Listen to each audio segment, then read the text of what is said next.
Hello, readers! Today we're going to read a book called Room on the Broom.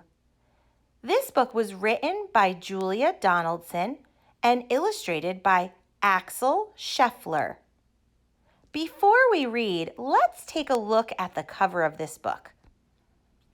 I know that before I read, it's a good idea to get my brain ready to read. So to do that, first I'm going to look at the picture on the cover. What can I learn from this picture? And how might it help me figure out what this book is going to be about? Tell somebody what you see on the cover. Don't forget to tell all the little details you see too.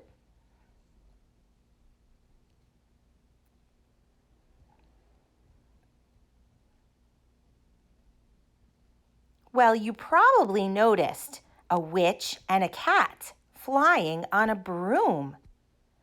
Did you also notice that it looks like it's nighttime?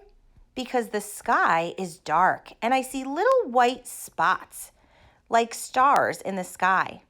I also see a big full moon. Did you also notice that the witch has a wand in one hand and she's holding a cauldron in the other hand? They look like they're flying over a field and a little stream.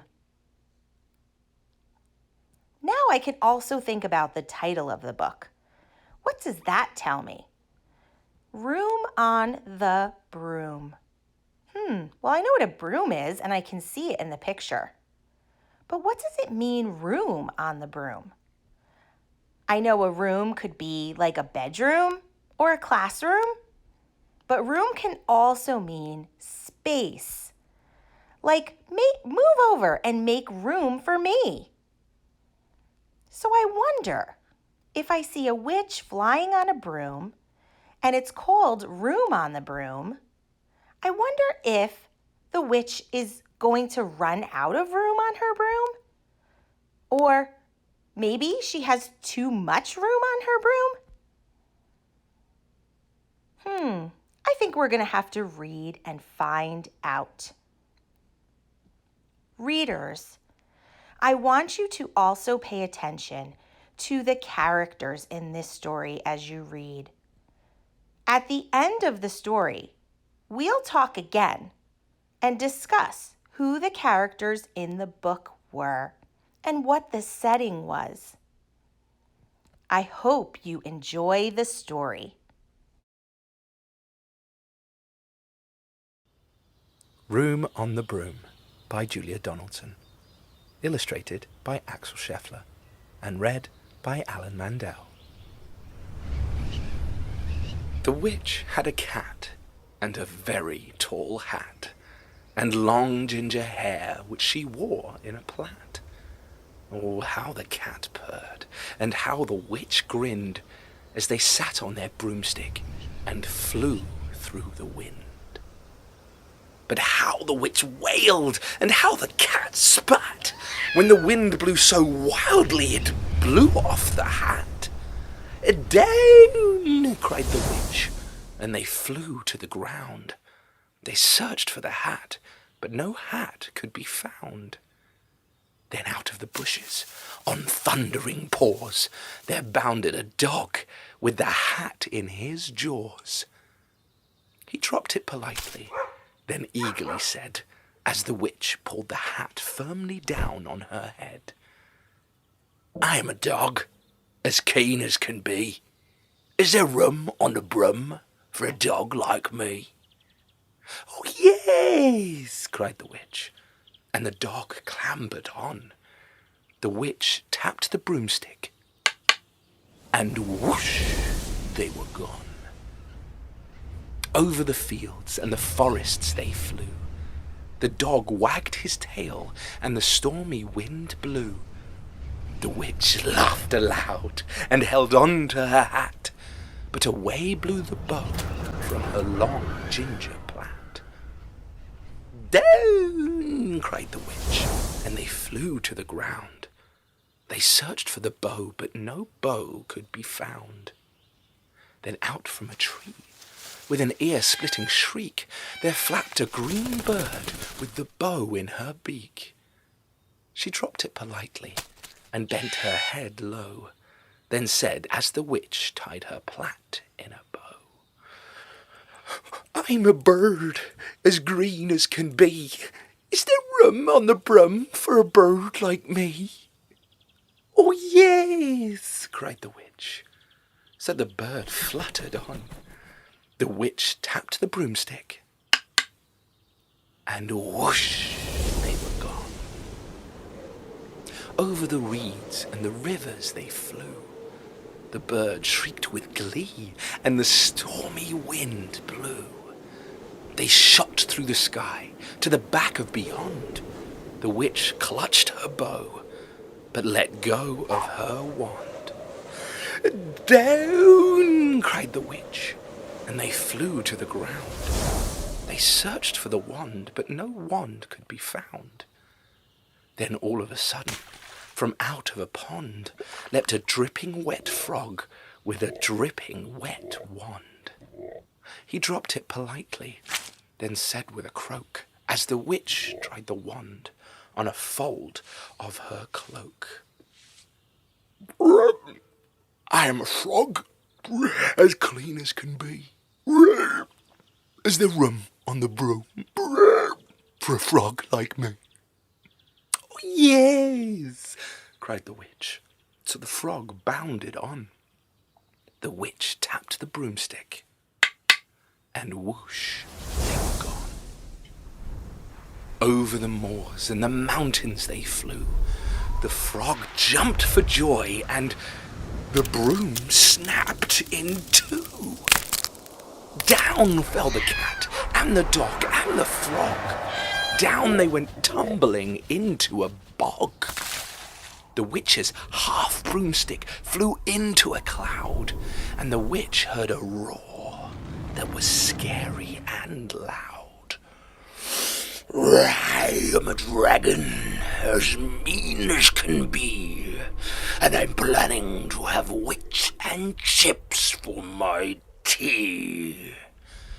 "No!" cried the witch, flying higher and higher. The dragon flew after her, breathing out fire. "Help!" cried the witch, flying down to the ground. She looked all around, but no help could be found. The dragon drew nearer, and licking his lips, said, "Maybe this once I'll have wits without chips." But just as he planned to begin on his feast, from out of a ditch rose a horrible beast. It was tall, dark and sticky, and feathered and furred. It had 4 frightful heads. It had wings like a bird. And its terrible voice, when it started to speak, was a yowl and a growl and a croak and a shriek. It dripped and it squelched and it strode from the ditch, and it said to the dragon, "Buzz off! That's my witch!" The dragon drew back, and he started to shake. "I'm sorry," he spluttered. "I made a mistake. It's nice to have met you, but now I must fly." And he spread out his wings and was off through the sky. Then down flew the bird, and down jumped the frog. Down climbed the cat, and "Phew," said the dog. And "Thank you, oh, thank you," the grateful witch cried. "Without you, I'd be in that dragon's inside." Then she filled up her cauldron and said with a grin, "Find something, everyone. Throw something in." So the frog found a lily, the cat found a cone, the bird found a twig, and the dog found a bone. They threw them all in, and the witch stirred them well. And while she was stirring, she muttered a spell. Iggity, ziggity, ziggity, zoo! Then out rose a truly magnificent broom, with seats for the witch and the cat and the dog, a nest for the bird and a shower for the frog. "Oh, yes!" cried the witch, and they all clambered on. The witch tapped the broomstick, and whoosh, they were gone.